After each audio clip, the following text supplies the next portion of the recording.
వరుస దొంగతనాలు ప్రజలను భయభ్రాంతులను చేస్తున్నాయి. రాత్రైతే చాలు కంటి మీద కునుకు లేకుండా చేశాయి. ఈ వరుస దొంగతనాలు కడప జిల్లా రాజంపేటలో సంచలనం రేపాయి.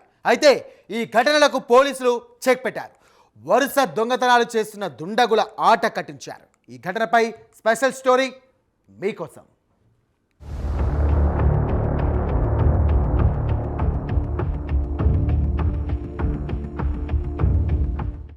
కడప జిల్లాలో సంచలన దొంగతనాలను పోలీసులు ఛేదించారు. రాజంపేట సబ్ డివిజన్ పరిధిలోని టి సుండుపల్లి పోలీస్ స్టేషన్ పరిధిలో చోటు చేసుకున్న ఈ ఘటన స్థానికంగా తీవ్ర ఆందోళనకు దారితీసింది.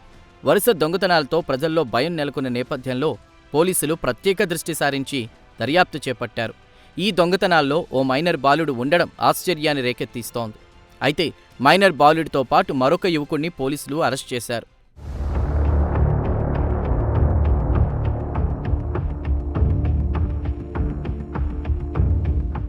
రాజంపేటలోని ఏఎస్పీ కార్యాలయంలో జరిగిన మీడియా సమావేశంలో మనోజ్ కుమార్ హెగ్డే కేసు వివరాలను వెల్లడించారు. టి సుండుపల్లి పోలీస్ స్టేషన్ పరిధిలో జరిగిన ఈ చోరీలో ఇంటి తాళాలు పగలగొట్టి బంగారం, వెండి ఆభరణాలు మరియు నగదు అపహరించబడినట్లు వివరించారు. బాధితుల ఫిర్యాదు మేరకు కేసు నమోదు చేసి ప్రత్యేక బృందాలతో విచారణ చేపట్టినట్లు తెలిపారు.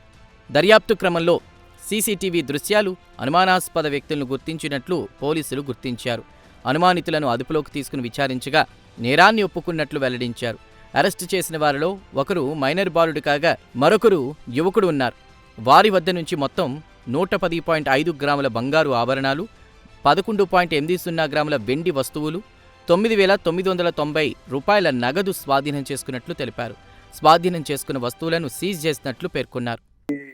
పోలీస్ స్టేషన్ పరిధిలో మొత్తం 5 కేసుల్ని ఛేదించడం జరిగింది. దీనిలో ముద్దాయిలు వచ్చేసి ఒకడు వచ్చేసి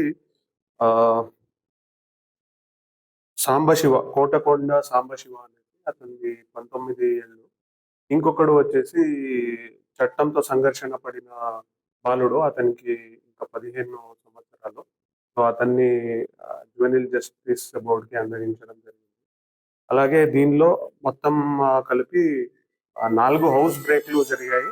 అలాగే ఒకటి టెంపుల్ హుండీ థెఫ్ట్ ఒకటి జరిగింది. మొత్తం కలిపి 5 కేసులు ఛేదించడం జరిగింది.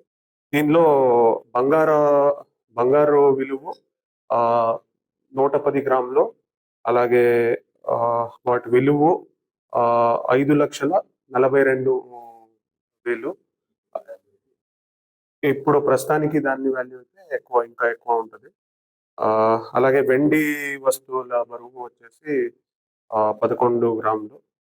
తర్వాత డబ్బులు వచ్చేసి సుమారుగా 10,000.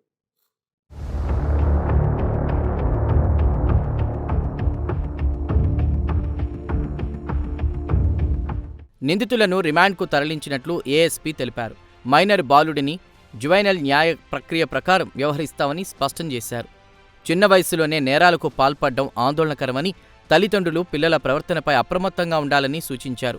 ప్రజలు కూడా అనుమానాస్పద కదలికలను వెంటనే పోలీసులకు తెలియజేయాలని విజ్ఞప్తి చేశారు.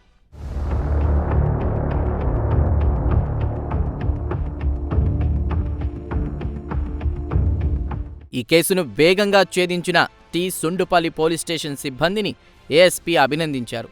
దొంగతనాలపై కఠిన చర్యలు కొనసాగుతాయని హెచ్చరించారు. జిల్లాలో శాంతి భద్రతలను కాపాడేందుకు పోలీసులు కట్టుదిట్టమైన చర్యలు కొనసాగిస్తామని స్పష్టం చేశారు.